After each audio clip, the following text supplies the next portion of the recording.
Scoot over. Are we muted?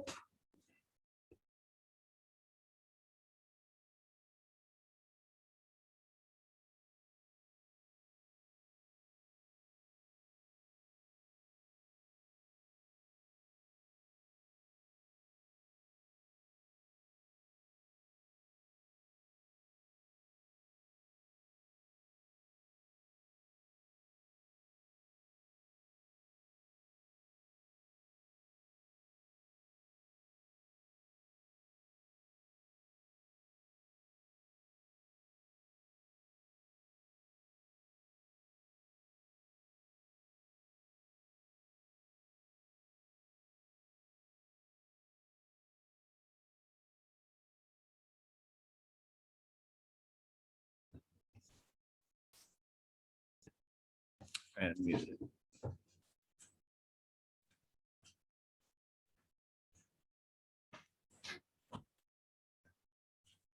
Kind of want a decaf. Oh, no. Yeah. I'm kind of full.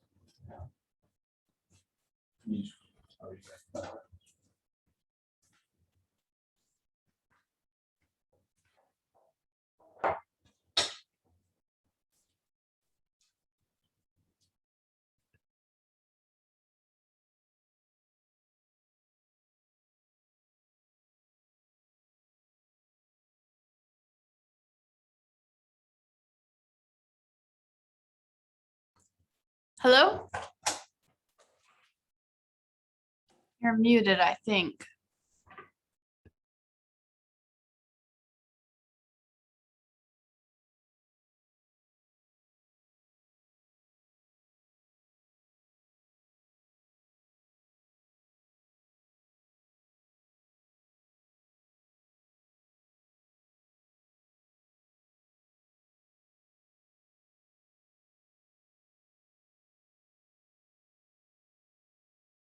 It says you're connecting to audio. Oh, there we go. Oh, wait. It still says you're, but I think you're connected, but I think you need to unmute maybe. It says that you're muted. Okay, right there.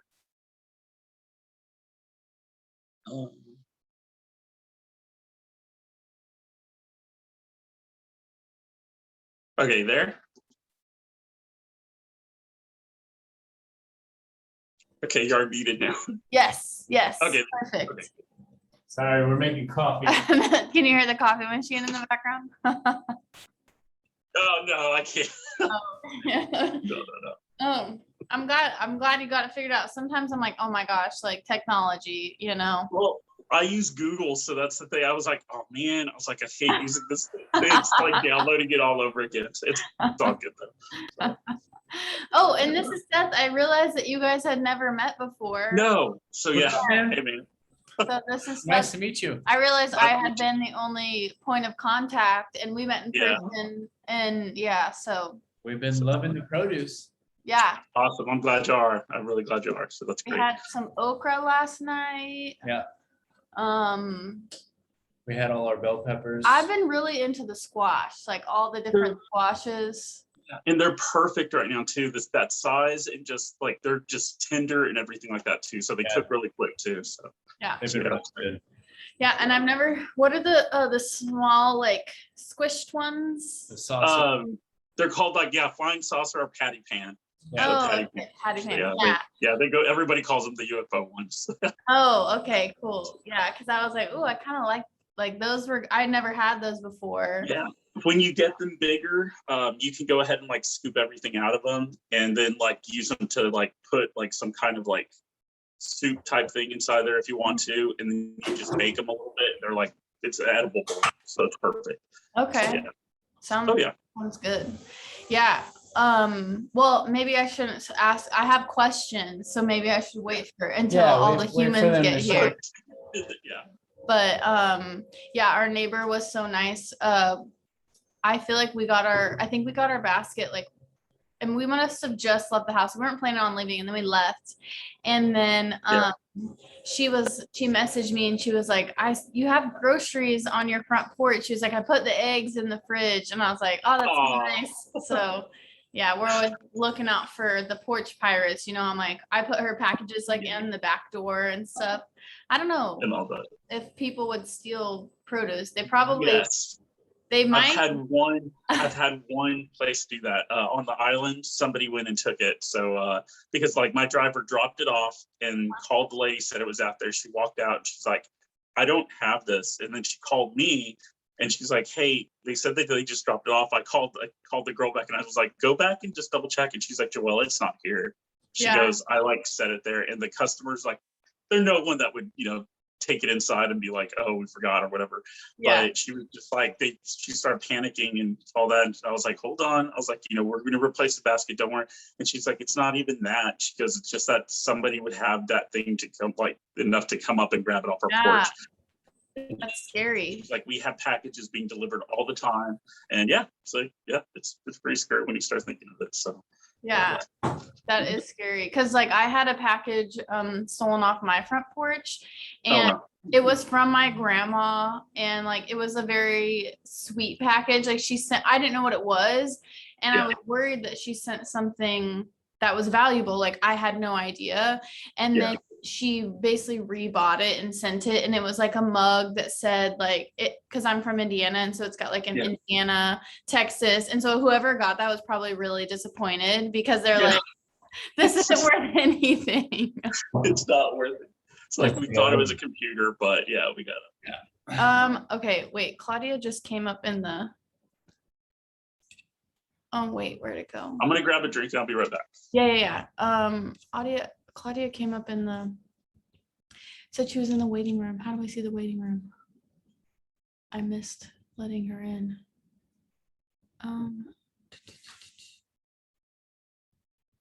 Waiting room. I think it would be more.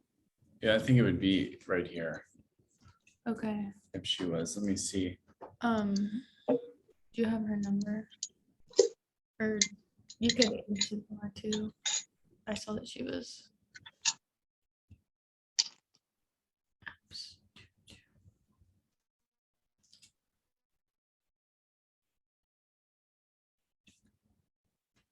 Well, look, just text her. Her number's in. I mean, wouldn't that be faster? Our internet connection is unstable. No, mine's going all spotty today too. We're on hers, yeah.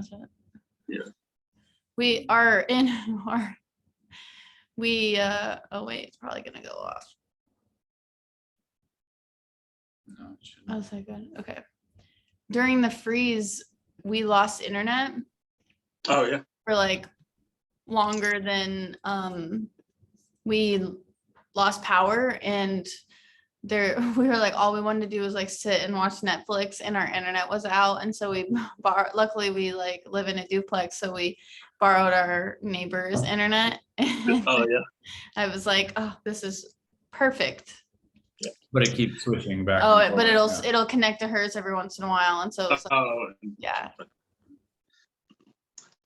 We didn't lose power, water, internet, anything during the What side of town do you live on? I live right next to the hospital in one of the apartment complexes there, but since it's right next to Driscoll, like down Alameda, it's like that's the only reason I tolerate this apartment complex is because we never lose power no matter what. We never lost power or water or anything. Wow. So, but it's not the funnest apartment to be at anyways. But, it's one of those things. It's the trade-off. So. Yeah. But no, it was funny because during that time I was like so like upset because I wasn't able to go. None of the farmers, everything died with the farmers. So I was basically like confined in my house, like how everybody was during the pandemic. I never got to participate in that either. So I know that sounds very selfish and but I didn't get to like stay home or anything. I was like having to go, like I was delivering the, produce and all that kind of stuff. Yeah. And so, with those, just that week or 2 weeks, I was like driving myself crazy. I was like, I need to get out. And my friends were like, you have TV, you have everything, access to everything. Why are you complaining? I'm like, because I'm not used to being confined. I'm used to like going around. It's like, I can't even drive on the streets right now. It's like, but it was very petty of me, but it was crazy though, because it didn't make sense who had internet, who had power and who didn't. Like it was like a block of our, like just like the houses right next to us didn't have power, but then our neighbors behind us had power.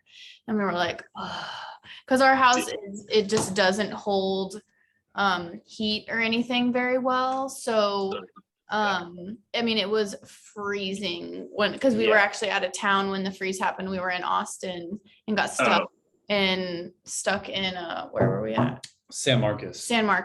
Wow. So we were like, it honestly was good only because we were in a hotel there versus here we didn't have power. So we were like, well, but we had to switch hotels because one of the hotels we were at kept losing power. And so, yeah, it was a wild time. Okay, here we go. Admit. There's Claudia. We got a couple other people that said, but there's Brian Pfeiffer. Yeah, some people were late last time and we had already started and I didn't realize that we didn't have like let automatic. them into the waiting room, or they like were in a waiting room. So yeah, no. I'm good on time. I have nothing else to do today. Hi, Brian. Except football. So hi, Claudia. Hey, Kylie. There he is. There you are. Hi, guys. What's up, Hello. Claudia? Not much. All right, so let's make sure this is recording. Yeah, it says. Yeah, it's pause, on. stop. Oh yeah, recording. Okay, People we're are good. probably gonna watch this afterwards. Yeah, and if people will join. And I wanted to let y'all know, Brian and Claudia, and then I'll let the others know as they join. But if you guys have questions, like we want this to be very conversational. The other one was a little bit different because we were kind of, Just cooking. Yeah. cooking, and Natalie was presenting, what we were doing and stuff like that. But with this one, if you have questions, write them in the question box, or, whatever it is that you want to do, like, don't be afraid to ask questions, because I know I have a lot for Joelle, and so we can get started. And so you guys, this is Joelle. He is the owner of Dagon Produce, and we met I think a couple months ago officially, and because he works a lot at Driftwood Coffee, and I was in there because one of our other clients sells plants out of there, and he was like, I overheard you talking about nutrition and things like that. And so it was just kind of serendipitous the way it worked out. And so he's going to tell you more about his business, but he actually just started last week, was his first week working out at the quad, and he came to the 5:30 a.m. class, which is always a feat, and he came 3 times. So how was very that? proud of you for doing that. It was amazing. So I actually really loved it. And especially for me being as busy as I am during the week, it was perfect. Mm-hmm. So, and yeah, it's been great. So I survived it, and looking forward to next week. I need to book my classes for next week already too. So yeah, good. Yeah, Brian is a 5:30 a.m.er as well. So if you didn't see him, he was out of town last week, so you might see him more this week. Yeah. Awesome. Yeah, well, tell us more about you and about Dagon. Okay, cool. Well, what's called Dagon Produce was started probably, I'm trying to get my dates right, 2019, around 2019, the fall of 2019. I used to work for Grow Local South Texas, and worked with them at the farmers market, and also worked with them as far as in the garden that they used to have and stuff like that. My family's from the country, and we have all these farmers around us too. So that's kind of the back history of it. I know what I'm talking about. That makes sense. But I just started kind of developing this relationship with all the farmers there. So got to get to know all of them. And there's a lot of farmers here in Corpus, which is really, some people have a hard time believing that, but there is farmers here in Corpus, and vegetable farmers besides cotton farmers and corn farmers, stuff like that. And so basically got to know those guys. The first time I ever sold anything for them was one year that we saw that there was like a lot of lettuce. Like, we're talking the beautiful romaine lettuce. And he had it on the table, and the market didn't go well. So he was just getting it all and tossing it into a trash bag, like your black trash bags. And he was like putting it all in there. And I was like, what are you going to do with it? And he goes, well, I'm going to go ahead and just give it to the animals. or wind up donating it to one of the places. I was like, so that's it? Like, you're done with that? And he goes, Joel, I have so much more in the field. And I was like, well, let me see that and see if one of the restaurants will buy it. Because I was like, haven't you tried to like selling it to restaurants? And he's like, no. He goes, we just don't have the time for that. So I was like, okay. So I went ahead, got it. One of the restaurants bought it, and they just bought a big old bag of lettuce, a trash bag of lettuce. And that was the first thing that happened. Took the money to the farmer. And then from there, it just kind of started snowballing. And so I was able to start helping the farmers. Originally, that was the whole plan, was like, hey, let me get this stuff for y'all and be that middleman for y'all to get to the restaurants. After that, I had a couple of friends that were like, well, if you're dropping off to restaurants, why don't you deliver to our house? And after some convincing, I went ahead and started that up. And we started before the pandemic happened. We were doing a little at a time. Pandemic kicked in, and everything exploded. So I was being one of those essential workers that was able to go and get the produce and bring it back, without any problems, all that kind of thing. So it was great. And yeah, we just started kind of distributing it around Corpus Christi. It slowed down a little bit after the pandemic. I was a little not so happy about that, because I was really excited that everybody was starting to use all this seasonal produce. They were starting to, see how necessary it was for farmers to be able to eat the produce that these farmers are having here locally. And then, yeah, that died down. And now we're starting to see this little upkick again, where people are starting to care about the nutrition and stuff like that. So that's one of the reasons I'm really happy to be working with y'all. But what we do is we have some different sized baskets that we deliver to your doorstep. And it's from 8 different farmers here locally. And right now, one of the things that you were liking was the squash, those baby squash.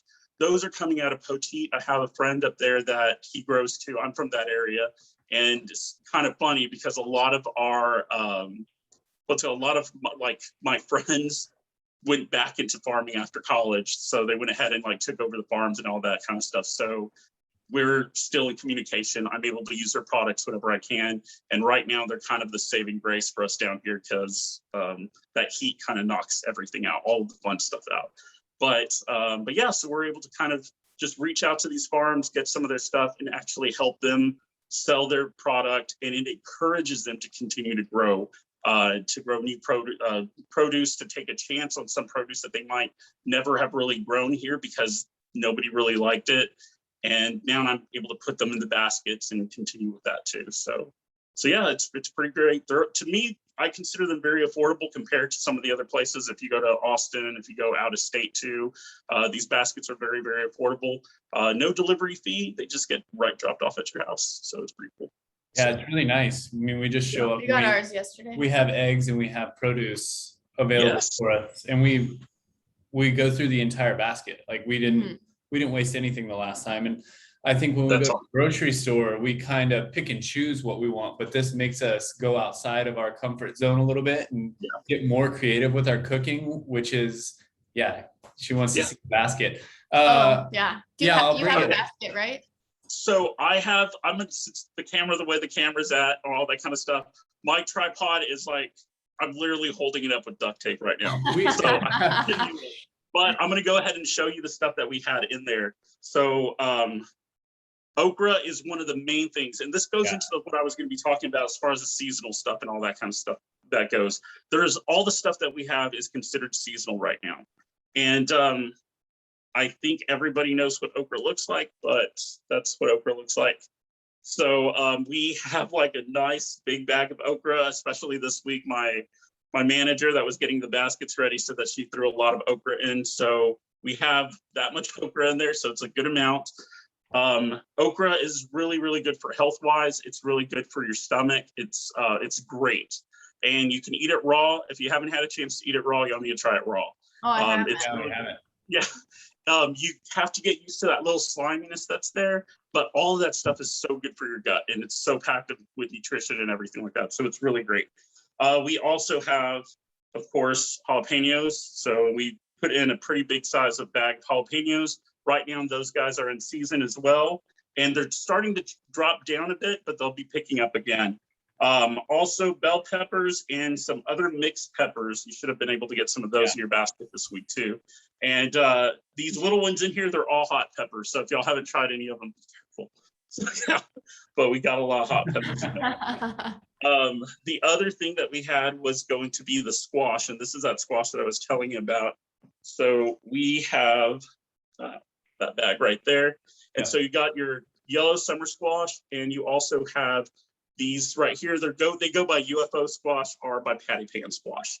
And the whole thing is edible. So you can eat the skin on them. You can eat everything. They're being harvested early right now. So they're a little small, but they're being harvested early, and you can just completely eat the whole thing, and they cook so quick. And good. They're very good. Yeah. And with anything from breakfast, you can breakfast, lunch, dinner, whatever you want to mix them in, they're perfect for that.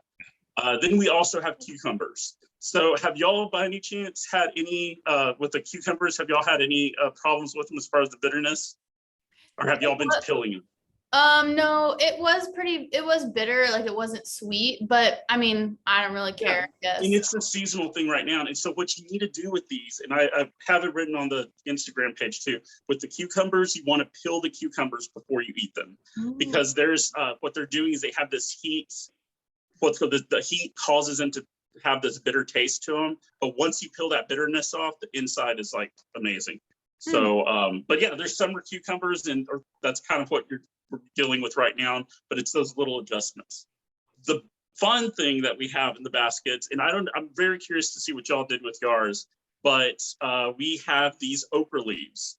So okra leaves, the whole entire okra plant is edible, and including the flower, but these okra leaves, I actually love them more than I do spinach. So they have like a flavor taste to them, instead of just that spinach, that kind of bland taste that spinach has usually. But especially because we have nothing right now, no spinach right now, that's like perfect. So also we have eggs, farm fresh eggs, and those are nutritious themselves, and we have so many of them right now. We have the farmer that we're getting this from, he's out of Aransas Pass, and his chickens actually have an air conditioner inside their chicken coop. So because of that, these guys are actually, they're like actually able to be like kept very well, and they're laying a lot of eggs, and they're just happy, very happy chickens. They even have a swing set. So I'm not lying. There's like a swing set, especially for these guys. That's cute. But but it's great. We're getting a lot of other things too. We're like putting in some honey in there too. Every week we're getting honey from the Amish community and outside of Beeville. So we're getting that. And we've also been putting some popcorn in there too, which is organically grown popcorn. So it's corn, the Amish are getting it, putting it together and putting it in bags for us. And we're going ahead and getting that to y'all. So if y'all haven't had a chance to do that stovetop popcorn, it's just amazing. So yeah.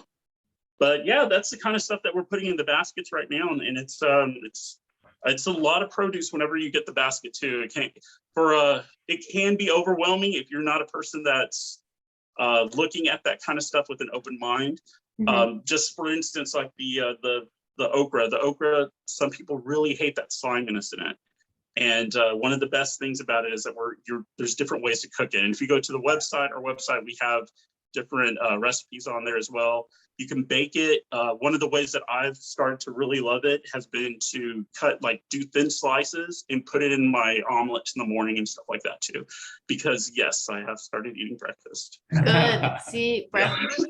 Since I started working out, it's like, so that was one of my problems. So and so like we just cook it up. We cut it up into small pieces and throw it in a pan and kind of brown it, and it's amazing. Kind of like the way that we do the squash too. I mean, sometimes we'll bake that stuff, but I mean, it cooks quick enough like to saute it. Like last night for dinner, we just chopped it up and then just like sauteed it and had it with dinner, and it was really nice. But I think it's nice, some of those veggies are nice to make because they really don't take as long to cook, so it's just like quick and easy, And so I hope that answered your question, by the way, about what was inside the baskets. We do Yeah. put a list out too. We try to get that list out by Friday at least, but one of the things is as the seasons change, the produce changes as well. And we're adding different things into there as it goes along. For instance, we'll be having lettuce I talked to one of the farmers. They said that they have lettuce planted and it should be ready to go at the beginning of next month. So that's going to be something interesting that's going to be in there. But everything else, we're moving into that second season or second springtime, I guess, over here in Corpus in the coastal area. So it's going to be really great. So we'll have a lot of different things popping up again. We'll have butternut squash, everything like that too. So cool. Yeah.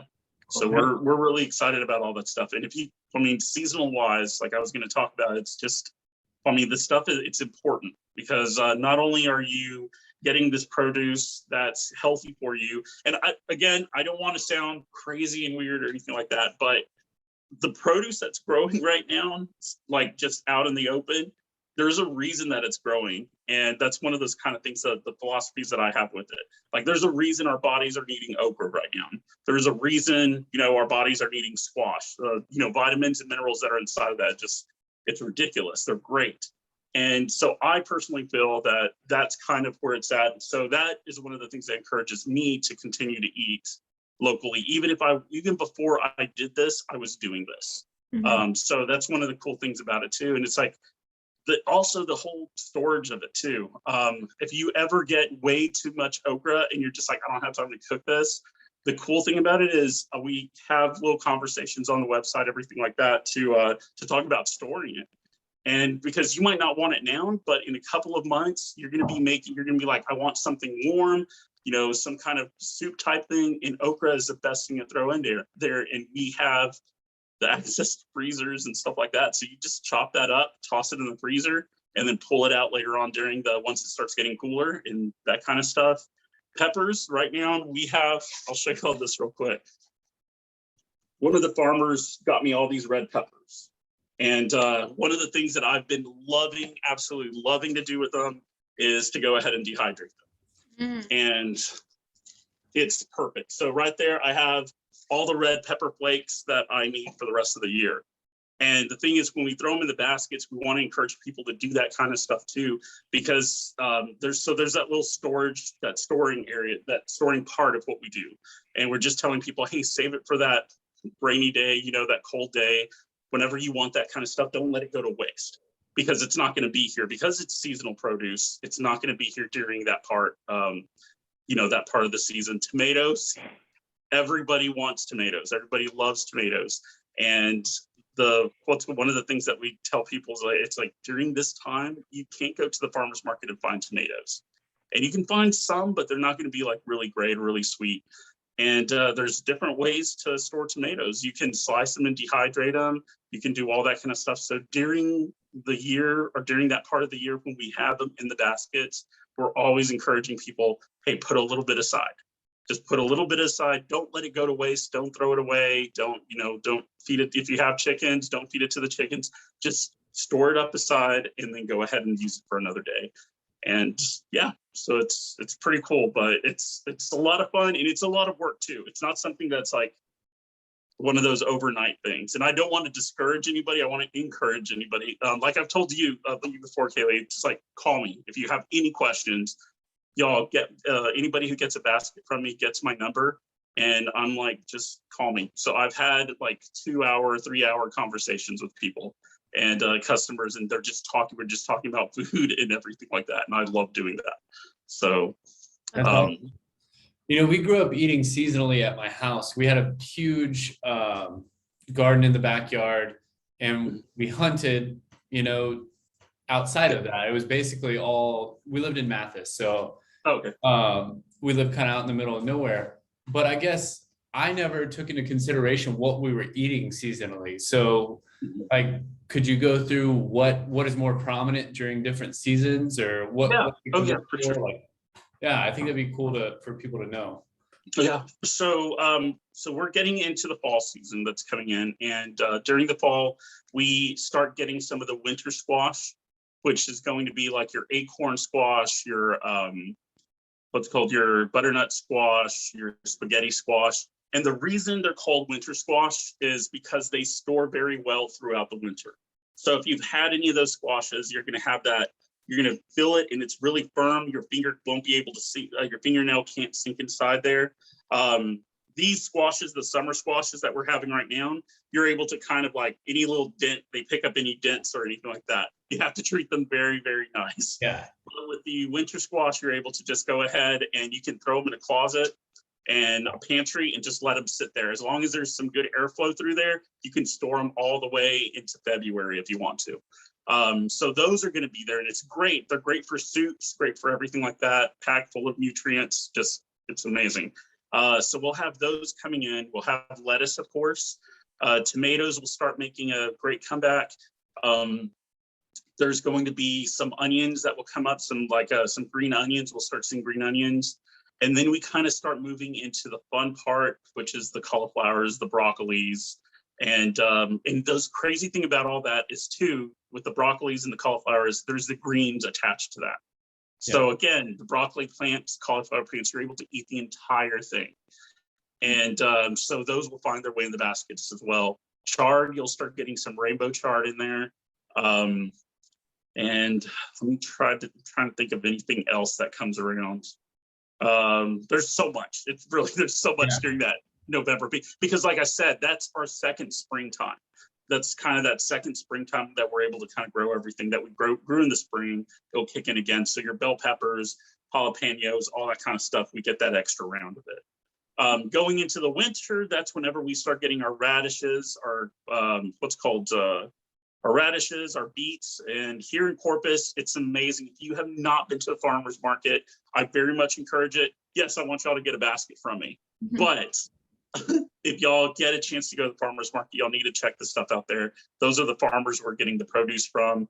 But there's some stuff in there like the cauliflowers. You have the orange, what's called the yellow cauliflower. It looks like butter. It looks like somebody just poured butter on top of it. So you have that one, you have the white one, you have a green cauliflower, you have the purple cauliflower, and they have all these beautiful colors that are there. And then you got the beets. You have golden beets, you have red beets, you have the blood beets. You have the ones that have, you slice them in half and they have like a whole candy cane look to them. There's such a big variety that grows here.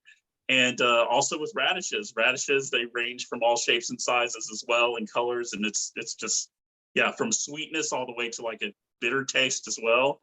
And so whatever you would like there. Radish greens kick in. Radish greens are great. And here's one of the crazy things about the radish greens.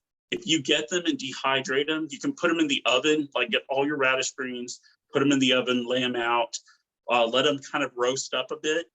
Grind them up, and you can use them for seasoning.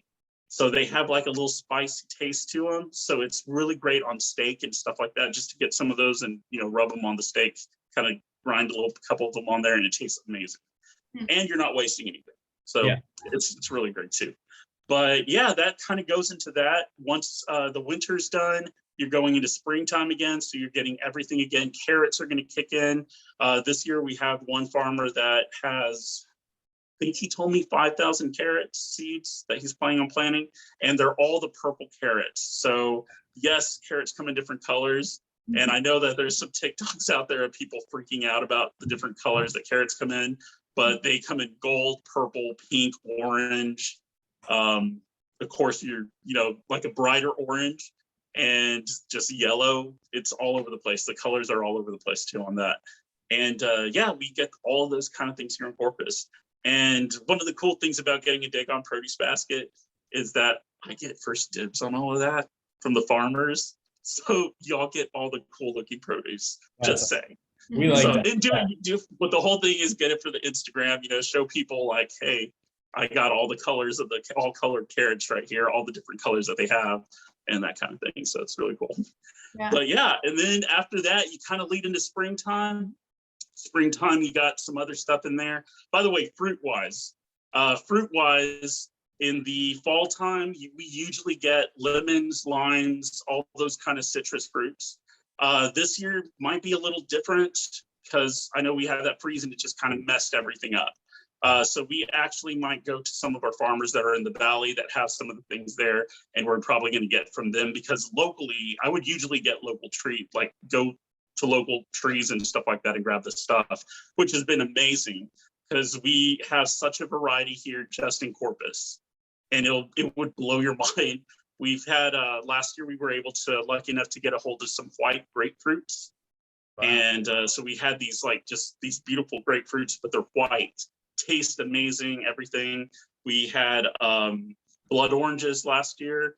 We were able to get a hold of like 2 different types of limes, and then there's lemons, of course, tangerines, oranges, and all. It's crazy because all this stuff is growing in your neighbor's backyard, your backyard, or your neighbor's backyard, and it's just all right there.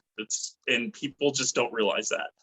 But also bananas and papayas, they grow so rapidly here in South Texas. And again, there's a lot of people that have the plants there, or they're just growing. Nobody touches them. Yeah. And they just sit there and they rot, or possums get it or whatever. And then the people complain about all these possums are all over the place. And it's like, well, I go to the neighborhoods that have them. I'm like, hey, can I pick the bananas? Because I'm doing these baskets and all that kind of stuff. So yeah, so we do a lot of that too. So that's the fruits that kind of get in that mix as well. And then going to summertime, towards the summer, that's when it gets crazy because it is obviously very, very hot out there. So during the summertime, you're seeing the okras, some zucchini, some squash that kind of make their way through. Watermelons. We had a really brief watermelon season and a really brief cantaloupe season this year, and that was because of the rain. And I know y'all haven't been affected by this yet, but at some point in some time, there's those situations where a farmer might tell us, hey, I have, all the watermelons you need, we'll bring them over. And then it rains and that farmer's like, hey, so those watermelons, they're out in the field right now. I'm not going to be able to go get them. And that's one of the things, it's part of eating local and seasonally, and you kind of just have to go with the flow with it. But sometimes our baskets get delayed by a day. But yeah, it's the seasonality of it and what we have to deal with in our season. That's the crazy thing though too, because we have a lot of random things that pop up. A lot of weather and all that kind of stuff that happens here in Corpus as well. So you kind of have to go with that little flow with it. So did you see mostly like with the freeze and everything that happened? I mean, that's something that I mean, I know that it affected farmers, but I'm not being a farmer. Like, what did it affect most, would you say? Because I mean, it was in February, so yeah, probably see it months later, right? Yes. And see, here's the thing though, there was a lot of good that it did, but there was bad that it did too. Mm-hmm. One of the things here in Corpus is that what happens is that the winter crop, usually the farmers will let the winter crop go into the spring crop time. So instead of planting for spring, they try to get as much as they can from that winter crop. Okay. What happened, the positive and the negative of this was that no one had any of the spring crop planted yet. So that was a positive right there. The negative was that freeze took out all of the winter crop, except for some things. We were able to get continue to get broccoli for a while. The Amish community came in clutch with that. And it was crazy because they actually sold to us before they did HEB, which we were so happy with. And everybody that was getting boxes during that time was getting tons and tons of like broccoli. Like we're talking like maybe 2-3 pounds of broccoli. That's what everybody was getting. That was what was available. And that's what made it through the freeze. And so like all that kind of stuff though, there was this, as soon as that freeze happened, everything just stopped. And it was probably a month worth of time that nothing was able to grow. But as soon as that was in, the positive part of it was that all the farmers were able to plant all their spring crop ahead of the time that they typically do. And we were able to go into having a great spring.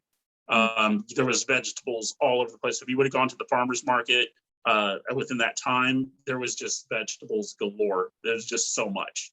And it was really, really great to see that. But yeah, the freeze did affect a lot. So it affected the farmers a lot. With the farmers, you're looking at the fact that they have hundreds and hundreds of dollars worth of stuff that died. And now they're having to basically like pay again what that money would have gone to paying for their spring crop. and now that it's cut short, so now they're having to pay kind of like double, I guess, for the spring crop. Yeah. And so that was really, really affected. Not only that, they're still seeing the effects of it because with some of the seed companies, there's not enough seeds to go around. And that's kind of mixed with the, with everything with the pandemic, with COVID, plus the seed, like shortage of the seeds just because of the growing season. But there's like a lot into that. We were able to help out some of the farmers, and we actually have a whole little thing on the website kind of dedicated to that, where we're able to get seeds for the farmers and stuff like that when people donate. Like I said, I have a real close personal relationship with these guys, so I'm able to talk with them and say, okay, what do y'all need? And we're able to kind of make that work. So it's really great. You were talking a little bit about like storing vegetables long term, but do you have, and I've seen some of this on the Instagram page, but do you have like a guide or general idea of what to tell people? Because like I think I've heard like you're not supposed to, in the short term of storing things, like you're not supposed to store certain things by onions or certain, you know what I mean, because it causes them to ripen more quickly. So like, do you have a guide of where to store what things together or in the fridge, out of the fridge, stuff like that? That's what we've been working on. And this month we really hit that hard with those infographics that we put up for the storage for the vegetables. This I guess that everybody's getting right now. That infographic has everything. You can find that on Instagram. I don't think I put it on the website yet, but it might be on there already. I'll have to double check. But yeah, that kind of talks about, it's brief talking about what you have and how to store it. For instance, these the leaves, to keep them really fresh, the okra leaves. Those guys, you want to rinse them off and then store them in a bag, maybe with a paper towel, something like that. Store them like you would spinach. You don't want to leave them out because they get really dried out and everything like that, so it's not fun. The squash, just like I told y'all, you don't want to have the squash where they're getting all beat up and anything falling on top of them. But you want to eat those pretty quickly too, because they have a real short life. Okra is so sensitive. Once you pick it, you do not want to wash it. You want to keep it unwashed until you're ready to use it. You do not want to store them in the fridge for more than maybe 2 days, 3 days. Sometimes it lasts longer because they're fresh. They last longer. But at the same time, you want to be able to make sure that, you don't leave them out and they dry out. That's no fun either. But yeah, we have like little things that'll pop up. For instance, cucumbers.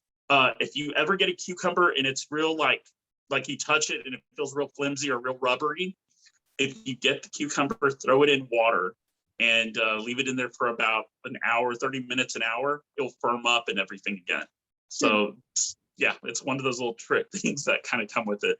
But yeah, with potatoes, you want to store potatoes in a like an aerated area for, again, like a closet or something like that, where you have an airflow coming through still. And most apartments, like mine, I usually put them in the pantry and stuff like that too, because there's still a little bit of an airflow that goes through there. And so you're able to kind of store them up that way. Yeah, so we do that. And that's the cool thing though too, like I told you, if somebody ever has a question and that I haven't answered yet, I love having that conversation. Just give me a call. And if I don't know the answer, I'll be getting back with you within an hour or something like that. So with a complete answer. But yeah, no one should have vegetables should have vegetables rotting in their in their house with the vegetables. And I think something we notice is I don't know, that they like some of our produce from the grocery like lasts forever, and that's not necessarily good. Yeah. Like the bell peppers, like it's not supposed to do that. I swore I cut up these bell peppers from the store like 2 weeks ago, and they're still like not bad or anything. But y'all's bell peppers, we had those with breakfast yesterday, and they were so much better too. They're just so much more colorful, and I feel like even with the green peppers, they're not as I don't know, they're more flavorful. Like some of the bell peppers I feel like you get at the store, just I don't really like them, Well, yeah. And it's the time that they're picked too, and that goes into the seasonality of it. I mean, these bell peppers are picked. Let me show you one of them. So this has the green on there, if you can see, but you can see where it's starting to turn. Yeah. And whenever it starts to turn, it turns completely, you'll get that complete red color to it. So these, whenever you're eating these red ones, the reason that they're so sweet is because you basically have all the sugars and everything that are inside of there. It's ready to go. Mm-hmm. So it's all packed inside there, and you're just, yeah, that's why you're getting that sweet taste to it. If you need a bell pepper that's going to be a little more bell pepper flavor than sweetness, like where you're just looking for that, I don't know, that pepper taste, I guess. That's where you would go ahead and get a green one, and the green one's not going to be overwhelming. It's not going to be too sweet. So it's not going to make your meal have a sweet taste to it. It's going to be more savory. I guess you're going to lean into that savory taste. Mm-hmm. And that gets all complicated. This is more one that you should gear towards towards the chef from last week. Oh, yeah. Natalie, yeah. That towards her. So, but there's like the taste differences and everything that goes into that. But yeah, that's one of the reasons that the produce is really great. And the reason these go bad really quick, or I wouldn't say go bad, but they'll start getting mushy real quick, is because they're at that last stage. They're picked at the perfect time. Yeah. And you do have to eat them within a certain amount of time. The cool thing about bell peppers is all you have to do is throw this in the freezer. And if you're not going to get to it, once it starts getting mushy, toss this whole thing in the freezer. Here, give me 1 second real quick and I'll show you.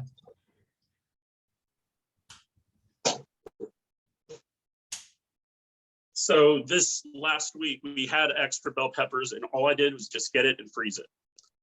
And I just toss it in the freezer, and then it's good to go. So whenever I need it for something, I'll just get the bell pepper up, do some chops with it, and throw it inside whatever I'm going to do. If it's a soup or something like that, just throw the whole thing in there.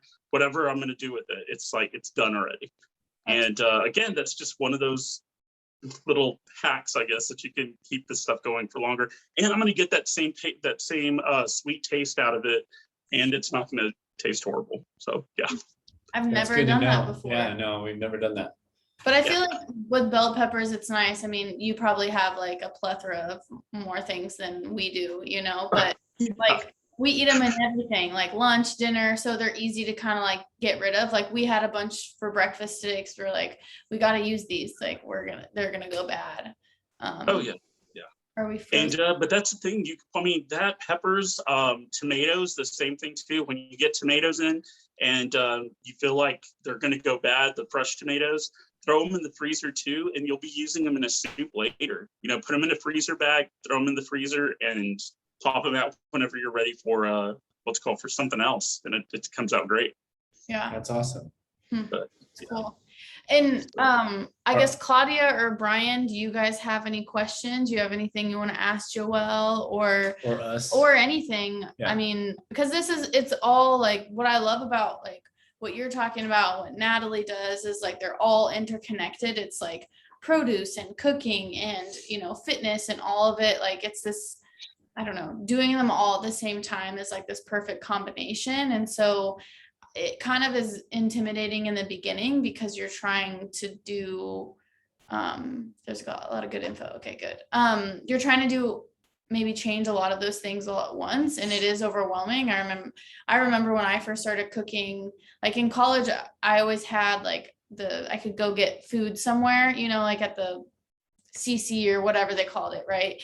And then once I was out of college and lived by myself, I was like, I don't know how to make anything. I really didn't. And so I remember FaceTiming, I think I told you this, Joelle. I remember FaceTiming my mom.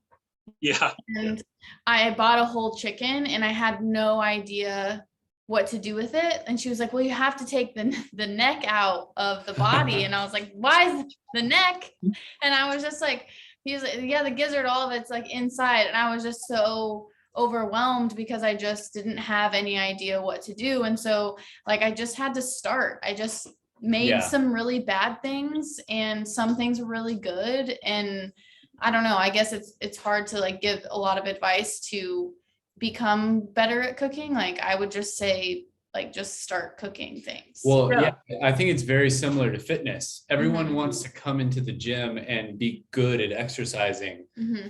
and it's just never going to happen.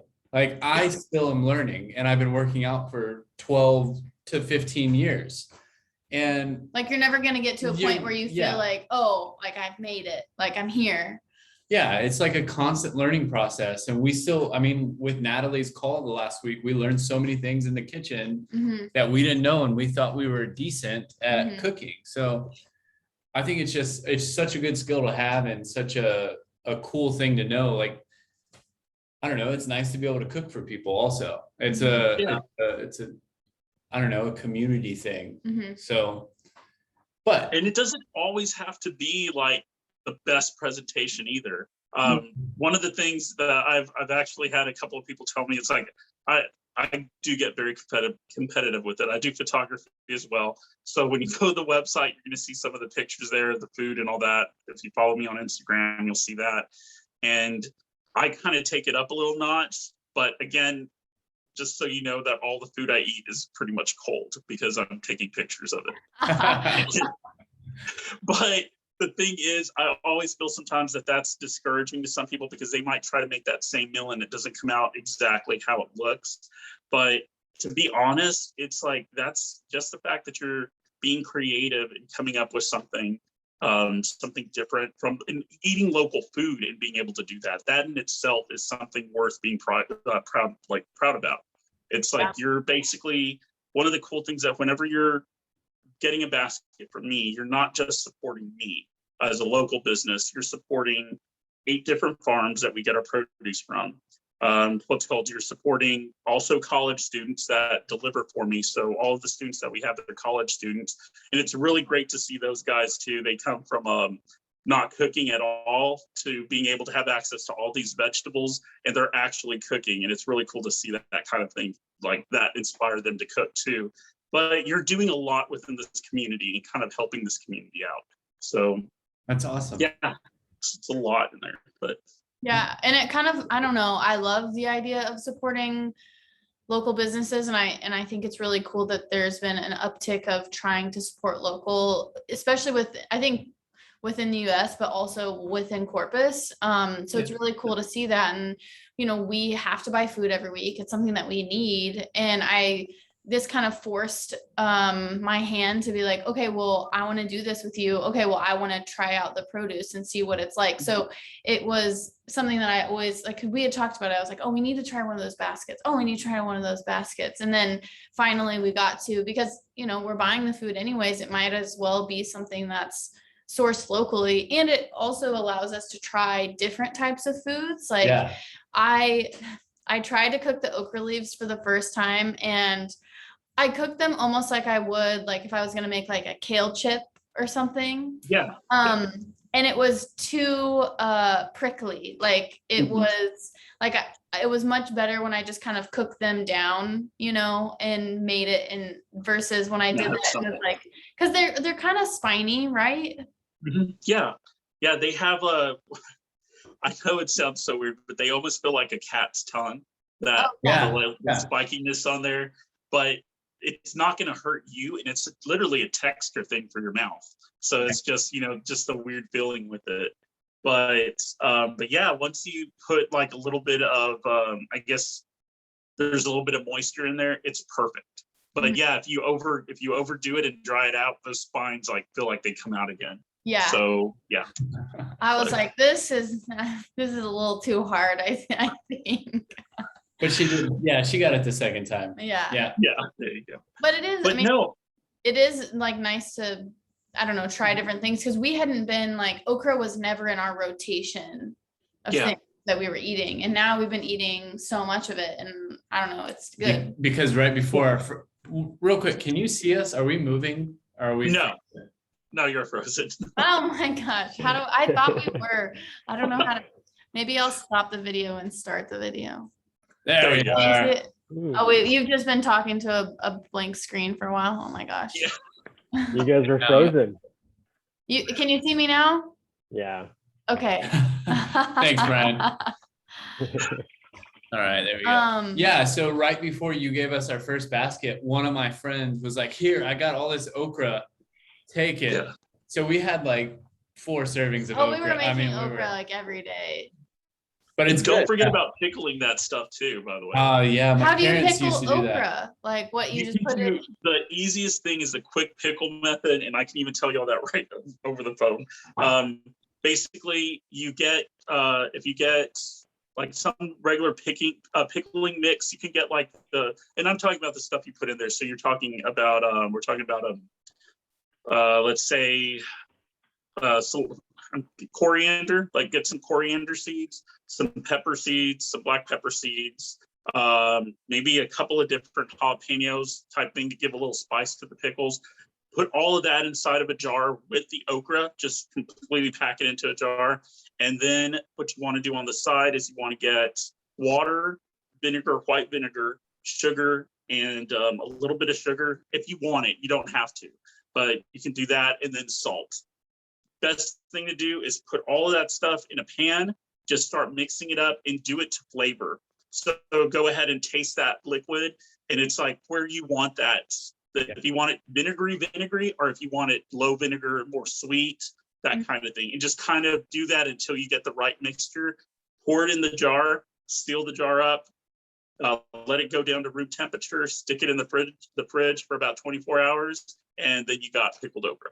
So that quick. Try that. Yeah, we've been pickling things. We did pickled onions last week. Oh, nice. Yes. And those were really good because Natalie made it different than because I made it similar to what you said. Not the coriander and everything else, but it was just like the vinegar and then the sugar and the salts. It was like part half and half water and vinegar. Yeah. But she used apple cider vinegar and just water and didn't boil them. So it was interesting how they kind of have this different flavor, We had one of our classes, a pickling class that we had recently, and that's what they taught, how to do it that way too. And so it's what you like, the flavoring that you like, and how fast you want them. The thing with those is that you have to wait, I think it's like a week maybe before you get them, a week in the fridge to really get that perfect. A couple days, yeah. I don't know. We just kind of did it. We didn't really follow any rules anymore. They've gotten better as it goes. Yeah. But as with that warming, with the warm water and all that kind of stuff, it basically does that whole cooking thing with it pretty quick. So cool. But no, but you can do that with anything too. Squash. We have one of the people that do those UFO squash. They get those and pickle those with turmeric and I think turmeric, ginger, a little bit of like barely any sugar, and then the squash, and it comes out so amazing. It's almost like this. I don't even know how to describe it, but it's like this relish taste where you could put it on a hot dog or something like that, and it would be amazing. So that kind of flavor to it. But it's pickled squash. It's crazy, but it's good. I love relish. Awesome. Relish sounds good. I haven't had a hot dog in a really long time. I want to I think it's so cool, especially since getting the basket, and this ties back into the challenge. And one big thing is eating 3 wholesome meals every single day.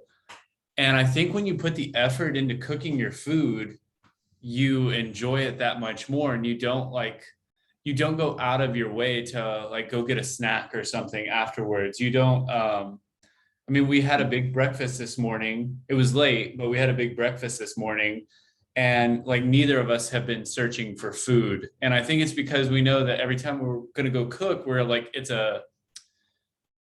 it's almost like not a ceremony, but it's a thing that we do together, and it's a task, and it takes a little bit of time and it takes a little bit of effort, but in turn, we're eating less calories and eating more wholesome meals. And I think that's just the way it should be. Yeah. Instead of ease of access, here's this candy bar, here's this bag of chips that's really, really easy to grab. Yeah. So you're more aware of what you're eating. That's for sure. You know exactly what's going in. Yeah. And not only that, one of the things that I really like to push on it too is that what Dagon Produce is trying to do too is make that connection that we've lost, that we've lost from going to the store and picking up whatever we're going to pick up. what's called Brian and Claudia, but like, what did y'all eat today out of curiosity? What did y'all have this morning? What have y'all eaten? Oh yeah. Are they on there? Are y'all there still? Yeah, I'm still here. Sorry, unmute. I didn't really eat a whole lot today. I just had like oatmeal with my usual half cup of nuts, almonds, and that was kind of my breakfast. Breakfast. What about you, Brian? Scrambled eggs and some asparagus that I roasted. Okay. Oh. So I'm going to go with what Brian had. Brian, where your eggs? Where did they come from? HEB. Okay. So here's the thing. That's and same with asparagus, I'm guessing. Yep. Mm-hmm. Because that's not seasonal right now. So that's No. I'm not pointing you out or anything. from? I'm just saying. Yeah. But no, but this is a perfect example though, because you're getting your eggs, you're getting your stuff from HEB, and that's where it stops. That's the end of it. HEB was where you went. That's it. Well, we tend to want to really create another whole experience while you're eating. Well, I mean, like with these eggs, when you're eating these eggs, I want y'all to think about these chickens being inside an air conditioner or having AC at night. Mm-hmm. These chickens being able to get out in the morning and the first thing they do is jump on the swing. Like, this is a story now. Like, the story is starting to form of where this stuff is coming from. It's telling you that this is for all local food, local produce, and kind of like it's just adding to the story to where whenever you're making that egg, cracking that egg, I guarantee y'all now, every time y'all crack one of these eggs, at least it's going to cross through your mind that these chickens were in we're in a coop that has AC. Yeah, and you can physically see the difference. I mean, exactly that too. In the yolk, like the egg is different. It's not the same. It is exactly, yeah. And the thing is, but you're having this story that's going with your food, and it's important because it's not only like putting good stuff into your body, but you're also able to kind of have this whole little story going with it. And so it's kind of that mind, body, soul type thing. Yeah. Getting all mixed in there because you're not just eating something that came from HEB, something like that. And we know that that's not the case all the time, that sometimes, you have to just get it and that's it. Yeah. But at the same time, it's like we want the story to be able to be there. We have access to all the farmers that we deal with. Sometimes we do little interviews with them. Sometimes we talk with them and all that kind of stuff, and we'll put those things online. But there's so much involved in it. There's so much more than just eating your food. And we want to be able to have that connection. We want to be that connection with people to be able to tell them, hey, so if somebody calls and says, hey, well, where did this farmer get this stuff from? For instance, this guy right here, his name's Henry, that grows these things for us. And he's out, like I said, for Poteet. He's growing these things right now specifically for us. I didn't know he had them, and my brother ran into him. And the guy, he was about to go to the market or to one of the markets that they have. Basically, he was going to set up on the side of the road and sell these things. And what my brother was like, hey, he got some stuff, our friend got this, do you want this? And I was like, check out the farm. We checked out the farm, grown great, no pesticides, no nothing like that. And I was like, okay, go for it. So we were able to get him, we're getting 70 pounds of that stuff being brought down to us to put inside the baskets. Yeah. And the thing is, he's like relying on us now. So he's like, every week he's like calling and saying, do y'all need 70 pounds again? Do y'all need 7 pounds again? It's like, yes. It's like, yes, we need that stuff. But, he's out there growing this. He's lost his tomato plants. He's lost all those other things because of the weather we had. And here's the thing, though, all that, saying all that, it's building a story where actually you're going to respect this. Yeah. So when you're cooking this, or when you're cooking an egg, you're actually looking at it. Not only is this going to just completely nourish my body for a good reason, but there's so much more going into this. There's blood, sweat, and tears going into this, if you want to put it that way. Mm-hmm. And yeah, there's just something else to that, something else to knowing where your food comes from. And yes, it sounds so pretentious. My friends give me such a hard time because I'll like do my post and I'll be like, local eggs from so-and-so, that kind of thing. And it's like, even down to the plate, the presentation plate, I'm like, this plate was locally made by, all that kind of stuff. And it's like, they're like, Joel, you're just like a different level. And it's like, yes, but I'm happy about that. It makes me sit down with that egg, that omelet that I'm going to eat, and not just let me shove this in my mouth and it's done.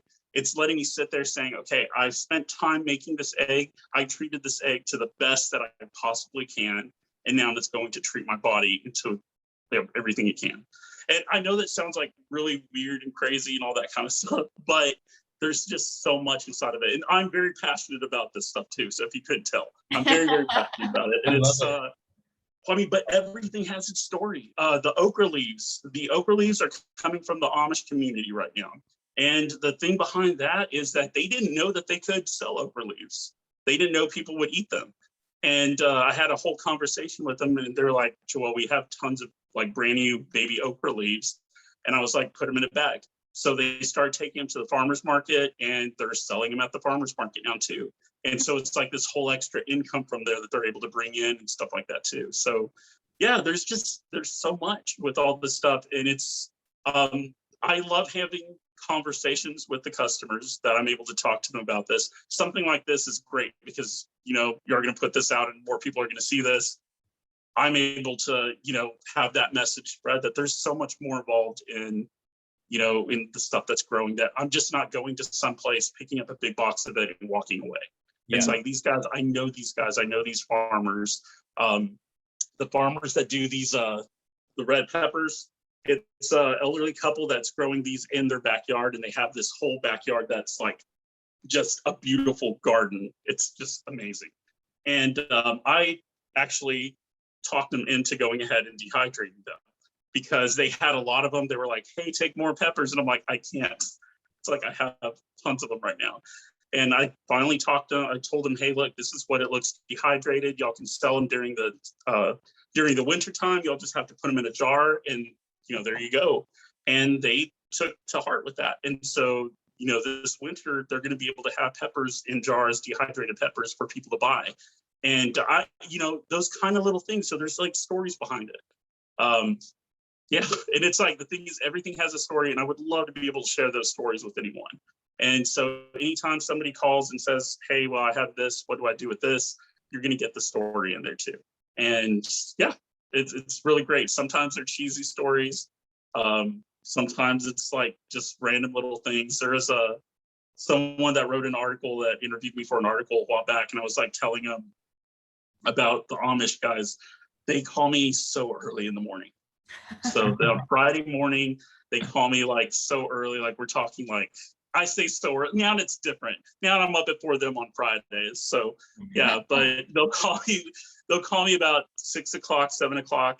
And they're just like, hey, Joel. And before I started working out, it was just kind of like, guys, really, it's like, I'm not going to wake up till 9 o'clock. Why are y'all bugging me right now? But, you know, we always have these little kind of jokes between us. And he would tell me like stuff like, you see that big orange ball in the sky? He's like, that's called the sun, you know, that kind of, you know, little jokes like that.